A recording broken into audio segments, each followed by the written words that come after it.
In his 19 years as an Aggie athletic staff member, Rod Tueller spent 6 seasons as an assistant basketball coach, was head basketball coach for 9 seasons, and served 8 years as director of athletics, which included an overlap of 4 years with his head coaching duties. His first year as head coach, he was the PCAA Coach of the Year as he led the Aggies to a 19-8 record and the school's first league title in more than 4 decades. He coached the Aggies to an NCAA tournament appearance 3 times and to 1 NIT appearance. Since his retirement, he has spent 20 years as the analyst on the Aggie Basketball Network broadcasts.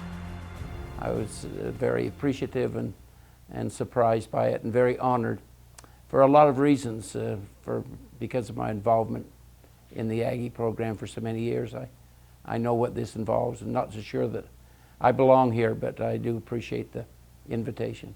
Well, it was an exciting period of time. I was very much involved being down at Logan High School with the Aggie program, working in the summer with Liddell and with Dutch and the former staffs, and it was very good basketball under the direction. We'd just come off a couple of years of the T.L. Plain era, where I had some local players that I was interested in that were playing, Kenny Thompson and Bob Larisky, and so I was close. And so when I had the opportunity from Dutch to join his staff and be part of that program, we were struggling along with independence, which was really a challenge.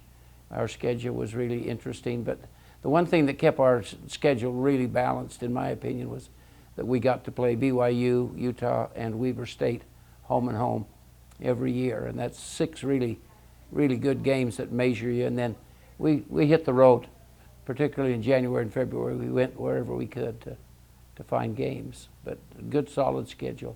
Just before I became head coach, we had the opportunity to join the conference, and we joined the PC2A, it was called at that time.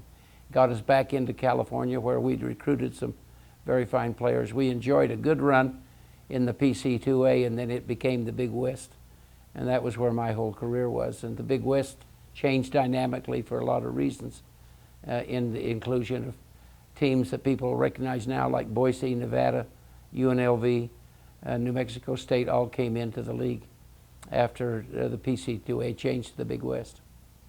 It was a classic basketball game. In fact, I think we only had 10,000 people there, because that's all it holds, but everybody I talked to was there, so it could have been 25,000, 30,000, but it is an iconic game, and it was a heartbreaker. I thought we had a couple of chances to win it, but it was just a great game. We had a nice little run there, and it was kind of during the Gray Grant era that we had a run of 18 straight wins against BYU and Utah over the course of 3.5, 4 years.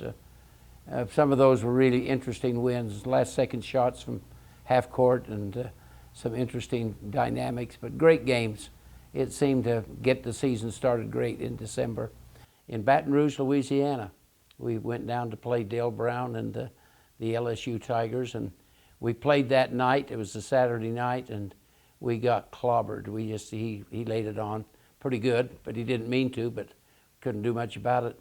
It was about midnight at the hotel in Baton Rouge, Louisiana. The phone rings, and it's President Kazare.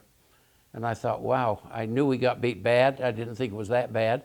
Thoughts that were running through my mind was that it might be over as far as basketball coaching. And he called and told me that Dave Craigthorpe had announced his resignation to pursue a football coaching job at Oregon State. So asked me to meet him Monday morning at the office, and wanted to talk about becoming the interim athletic director. It was a total shock to me, but it was quite an honor. I felt like that he thought that maybe I'd thought enough of the university and maybe could do it. So we made the agreement.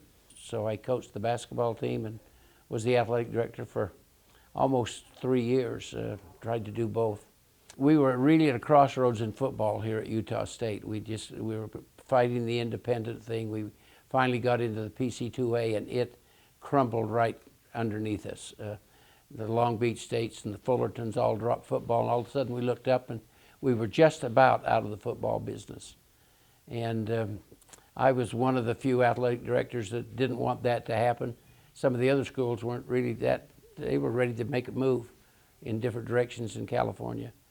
So I led a group of people, and we looked into a consortium, and we started the very big, long process of incorporating a bunch of schools in the southeast, Louisiana, across Texas, New Mexico, and we put what we called the consortium together, where a stumbling PC2A and what is part of the Sun Belt in the southeast, and we got Louisiana Tech and some schools like that together, and we got schedules and survived. I think it was really a stopgap that kept Aggie football going for a while, until such time as we got into the Big West, I guess it was. So that was a key thing, a hard situation. But we were fortunate. I was also around when we put the addition on the Spectrum, which I thought was a nice touch. Spectrum was a wonderful building, but it lacked, we had some office space. We put that beautiful addition on the Spectrum, which is still a great addition to it today. And we became a big-time basketball program when you could get to the arena on an escalator. Proud to be inducted into the Hall of Fame with 3 of those great players that were mine, you know, Brian Jackson and Dean Hunger, and of course Greg Grant. They were wonderful basketball players as well as outstanding young men.